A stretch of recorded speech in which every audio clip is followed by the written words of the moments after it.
De volta com o programa Ponto de Vista, o entrevistado de hoje é Carlos Durigan, ele é coordenador executivo da Fundação Vitória Amazônica e nós estamos falando um pouquinho sobre meio ambiente. Carlos, falando um pouquinho da bacia do Rio Negro, como é que anda a saúde da nossa água e a saúde da nossa bacia? Olha, a bacia do Rio Negro é uma das regiões da Amazônia com menor grau de ameaças em grande escala, né? Isso se dá justamente pela população relativamente reduzida em relação a outras regiões da Amazônia, né? E, ao mesmo tempo, a ausência de eixos de degradação que geralmente são as estradas, né? E o que a gente tem visto é que, mesmo assim, mesmo com essa situação relativamente positiva, né, em termos de conservação da bacia do Rio Negro, a gente vive ainda muitos problemas, né? E um dos principais é relativo também a essa questão da expansão urbana de Manaus, que Manaus cresce muito e muito rapidamente e demanda recursos, né? Por exemplo, questões relacionadas a materiais para as obras na cidade, né? Então a gente vê algumas ações que não são de grande impacto, mas que geram impactos locais, muitas vezes em áreas onde pode estar ocorrendo espécies endêmicas ou em áreas onde vivem comunidades ribeirinhas, né?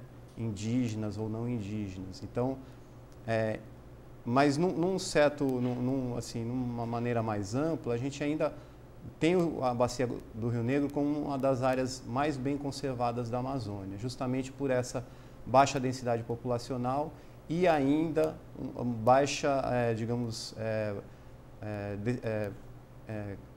estabelecimento de grandes infraestruturas, né? Vocês estão trabalhando bastante nessa situação das jovens lideranças indígenas. Como é que está sendo desenvolvido esse trabalho na Amazônia Legal? Olha, nós colaboramos recentemente com um programa ligado ao COIAB, que é a Coordenação das Organizações Indígenas na Amazônia Brasileira, apoiando, né, a capacitação de jovens indígenas para execução e implementação de projetos em suas áreas de vida, em suas terras, e também buscando integrar o conhecimento acadêmico, técnico, científico ao conhecimento tradicional. Então a ideia é levar elementos, né, que nós temos do mundo científico, acadêmico e interagir com esses elementos com a cultura indígena. Então, poder propiciar ferramentas como a questão do geoprocessamento, utilização de imagens de satélite, né, e para planejar e fazer gestão ambiental e gestão de projetos em terras indígenas. Falando um pouquinho de sustentabilidade, como é que está sendo trabalhado essa situação de sustentabilidade, primeiro aqui no Amazonas, primeiro em Manaus, depois a gente vai falar da Amazônia Legal? Olha, o que a gente tem atualmente é uma grande mobilização que envolve sociedade civil, né, em todas as suas formas, as comumente chamadas ONGs, que vão de associações de bairro a associações indígenas, organizações de caráter técnico, como é o caso da FVA e de outras que atuam aqui no município e na região, e todos esses elementos da sociedade civil se articulando com o poder público. Então, há hoje em dia um grande movimento em torno da questão.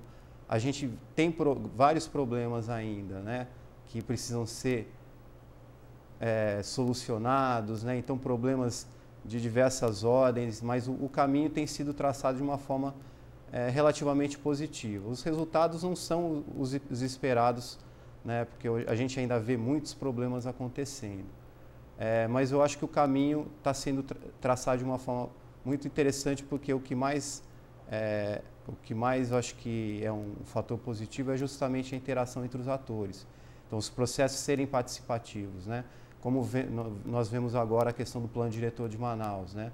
É uma discussão que vai ocorrer essa semana e que é bastante importante do ponto de vista da participação, né? Então, esses momentos é o momento que nós temos de cobrar dos nossos governantes municipais que as ações, né, que julguemos mais positivas para a sociedade sejam implementadas. Então, acho que esse é um caminho muito interessante, né, que eu acho que é a questão da participação da sociedade civil em todas as esferas de tomada de decisão. E quando isso não acontece, as pessoas buscam os seus espaços, né? Então, hoje nós temos o Conselho Estadual do Meio Ambiente, temos todas as unidades de conservação do Estado, principalmente essas localizadas na Bacia do Rio Negro, têm seus conselhos gestores formados com participação de diversas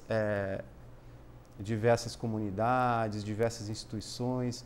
Então, eu acho que esses espaços de tomada de decisão sendo construídos de forma participativa já é um ponto positivo nesse processo de criar uma realidade mais sustentável para o Estado. E falando um pouquinho do Parque Nacional do Jaú, ainda dá para viver com qualidade lá?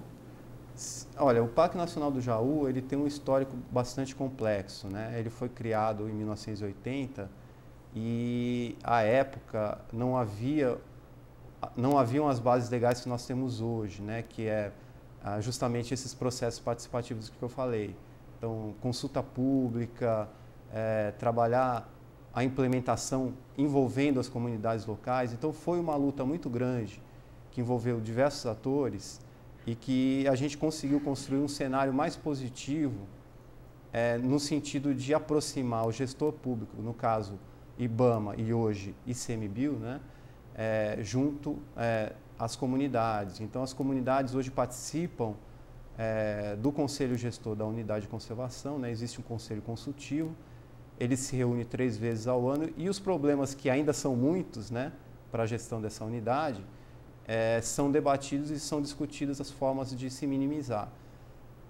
Eu acredito que instrumentos legais hoje nós temos, né, para melhorar essa situação e o que basta para a gente recursos, basicamente, recursos humanos e financeiros para que os projetos não parem ou não sofram momentos de interrupção, né? Porque muitas vezes a gente começa uma iniciativa, a coisa vai bem e de repente por falta de recursos ou por falta de mobilização, aquele processo para, às vezes 1 ou 2 anos, né? E as coisas não acontecem. Então, esse processo de mobilização já existe, a discussão dos problemas é feita de forma aberta e franca, né? Então, como a questão da legalidade, né, da presença de comunidades no interior do parque, por mais que nós defendamos, né, a permanência dos moradores na área do parque, a lei ainda não é ajustada a manter essa situação. Então, no entanto, nós temos um instrumento legal dentro da lei voltada às áreas protegidas, que é justamente o termo de compromisso, que é um acordo que é firmado entre comunidades e o órgão gestor para que essa permanência na área do parque não seja negativa. Então, o caminho, assim, nós temos essas bases e o caminho tem sido trilhado, meio que com dificuldades, mas a gente tem conseguido vencer essas dificuldades aos poucos. Ok, fazer só um pequeno intervalo, volto já com o programa Ponto de Vista.